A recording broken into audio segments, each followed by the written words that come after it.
Okay, welcome everybody. Um, so welcome to another session of the Eyes Artist Talks. And this hour I'm going to have the pleasure of speaking with a further three amazing artists. Just to introduce myself, I'm Marc Fustel. I'm an independent curator, writer, and editor based in Paris. And I'm going to be hosting the three talks for the next hour. For those of you that haven't come to the Eyes Artist Talks before, these are very short talks. We have about 15 minutes of conversation with each artist about their most recent publication. And we'll try and leave a little bit of time for one or maybe two questions from the audience at the end of our conversation. So I look forward to hearing questions from you as well about these wonderful projects.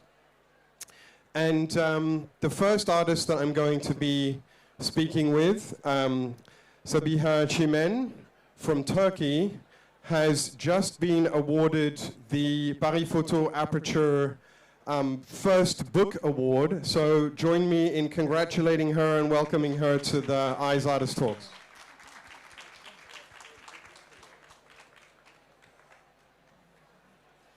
So welcome, Sabiha. Thank you. Thank you for hosting me. Yeah.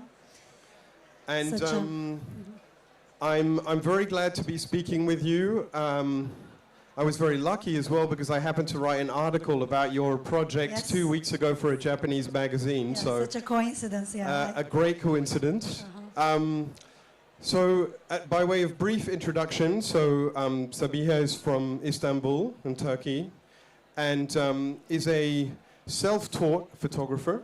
I think you did a master's degree in cultural studies, which I'm sure informs your approach to photography. Yeah.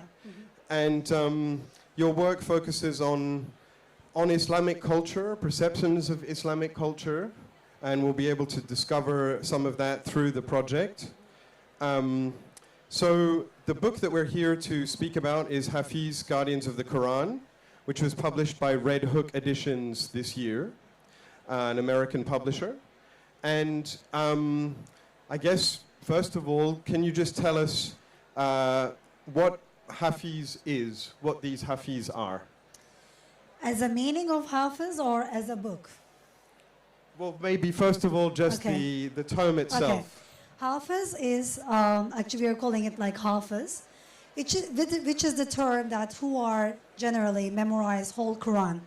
Quran has 604 pages, and the girls or boys in Turkey going to memorize whole Quran. It takes their 4 or 5 years to complete the task. If you memorize, you got a title, which means Hafiz, which means memorizer, actually. So it's basically memorizer, yeah. And so tell us about the schools in which these young women are actually studying the Quran. Yeah, actually, I studied these Quran schools when I was 12 years old with my twin sister. And this experience always stayed with me. I was very rebellious. I was a horrible student. I couldn't memorize anything. But as an experience, like girls are going to Quran school, you're just having heavy task of 4 years according to your capacity, 3 years, maybe 2 years. You're just actually preparing you get preparation 1 year to be able to read very fast. Like less than a minute, one page. Sometimes you memorize less than a minute a page.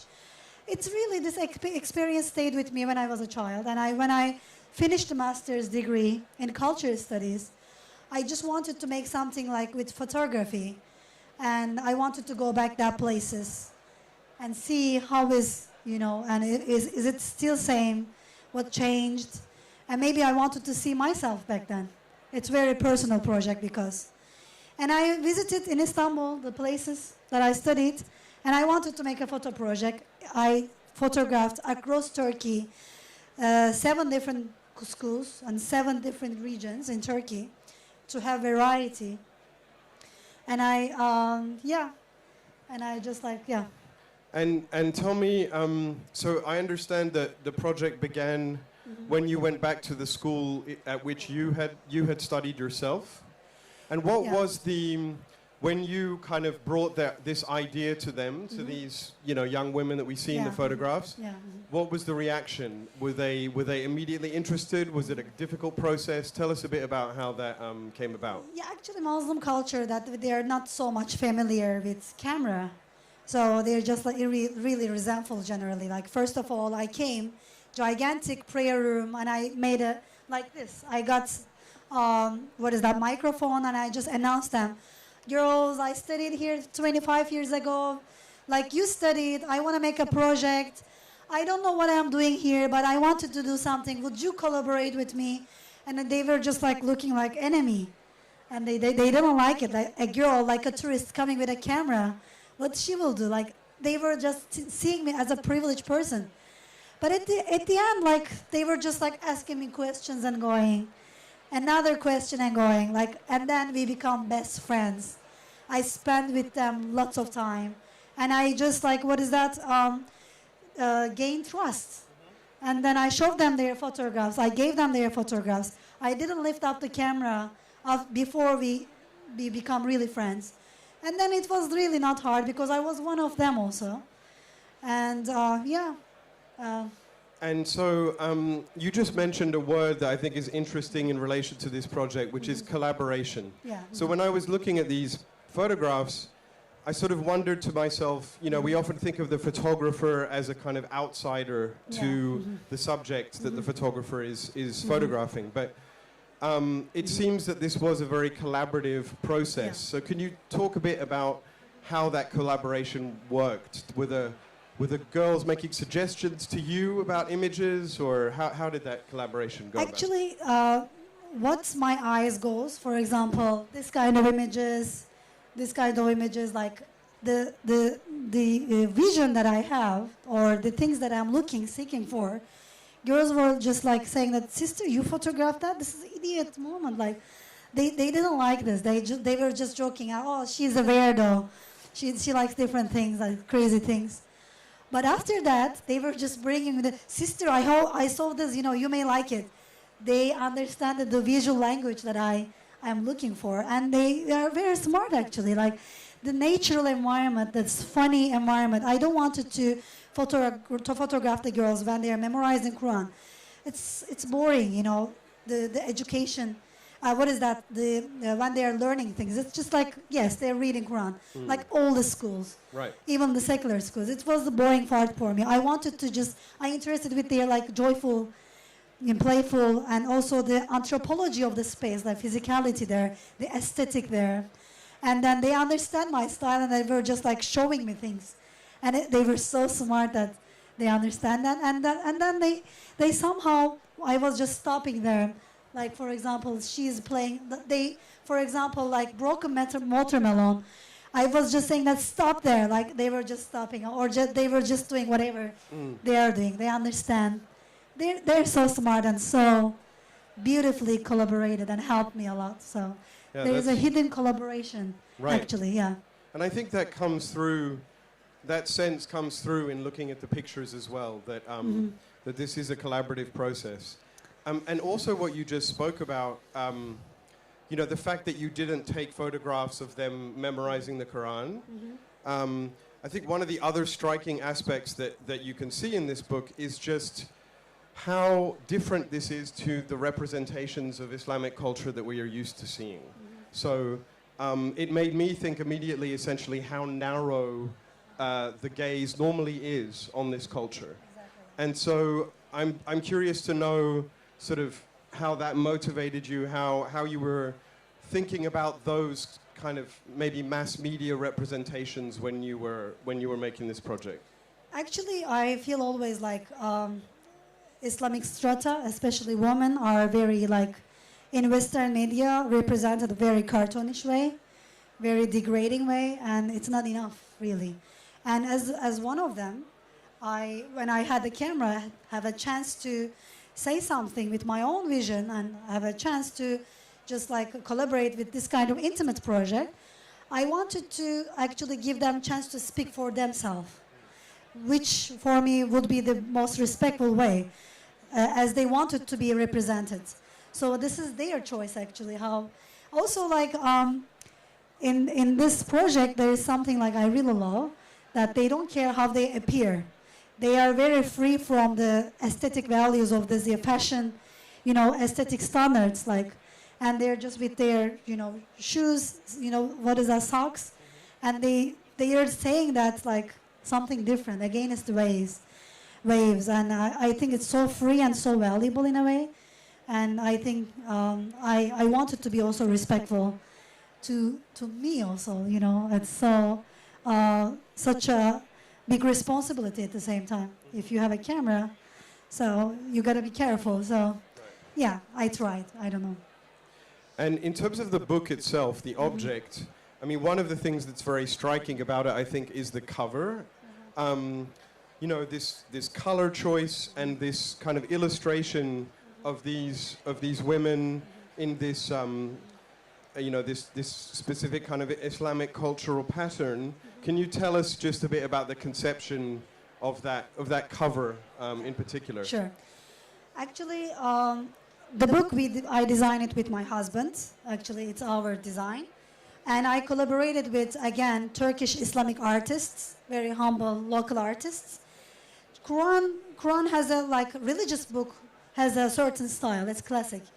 We wanted to have a religious looking book, but we wanted to have the heaviness, take out the heaviness of the religious looking.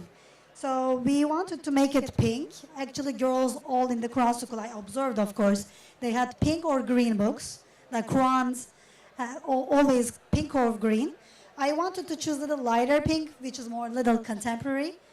And Quran has the leaves and flowers. All the religious book, let's say, have flowers. But we wanted to make it with the girls. I took the figures from my girls in the book, photographs, and we just put there. It looks like wines and flowers. It's just floating in the book. And we did marbling paper again. Looks very classic. I'm sorry, yeah. Sorry, yeah. And this is the marbling paper. Again, we did in Turkey with the local Islamic artists. And we wanted to start the sequencing with the marbling, end paper, these dots and everything, like completing the style. So the book is as an element like a box, actually small box. Yeah, it looks like religious book, but contemporary at the same time because I made it also with open spine. Right. Yeah, just like, yeah. Absolutely, I think it's a book that essentially kind of surprises when you open this cover and you see the work that's, the photographs that you've taken inside. Yeah. As always with the Artist Talks, time it flies too quickly. Yeah. So I am going to stop asking you questions and open it up to the audience if they have any questions to ask you. We have a question over here. Hi, you just said that you worked on the graphism and design with your husband and a collective of artists. So how did you come up to that idea and how was it to work with your husband? Oh yeah, working with my husband is amazing. He's my, by the way, publisher, Red Editions. He owns the company. Sorry, what was your question? Yeah, actually, it's a very pleasant feeling. We have the same ideas, like same kinds of tastes. Yeah, our photography is a little different, but we know. In the beginning, I know what I wanted as a book, as a design element.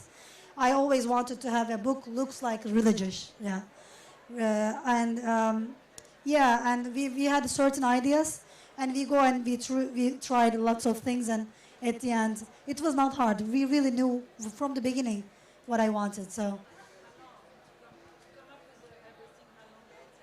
Actually, the bookmaking process with the sequencing, it was one year. Yeah, but finishing the project, photographing, was taking 4 years. Yeah.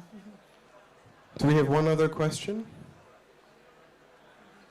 Okay, I have another question. I'd just like to know how the young women in these photographs feel about the book when you showed it to them. They are very happy. They really love to be, you know, in the book. Lots of girls that I didn't select their photographs. They are very sad, but I'm selling prints. I'm just showing them in Magnum, the Magnum website, like trying to just they show their photographs in my other talks and other, you know, opportunities.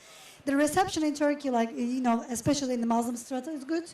Girls are very happy, and they're just writing me, oh, girl, you know, sister, I'm just, what is that, famous now. I said, yes, you are. So, yeah, they are very happy. Some of their families are not happy. They didn't want it, and we just didn't put in the book. I had to kill my darlings before I go to press, but yeah, the girls are very happy, yeah. You can never escape killing your darlings when you make a photo book. Yeah, I think. Of course, yeah. This is the bad part. Absolutely. Yeah. Okay, I'm afraid that's all we have time for. Thank you very much, Sabiha, for sharing the project with us. It's my pleasure. Thank you for joining us. And I should, before you leave, I should ask if people are interested in the book, how do they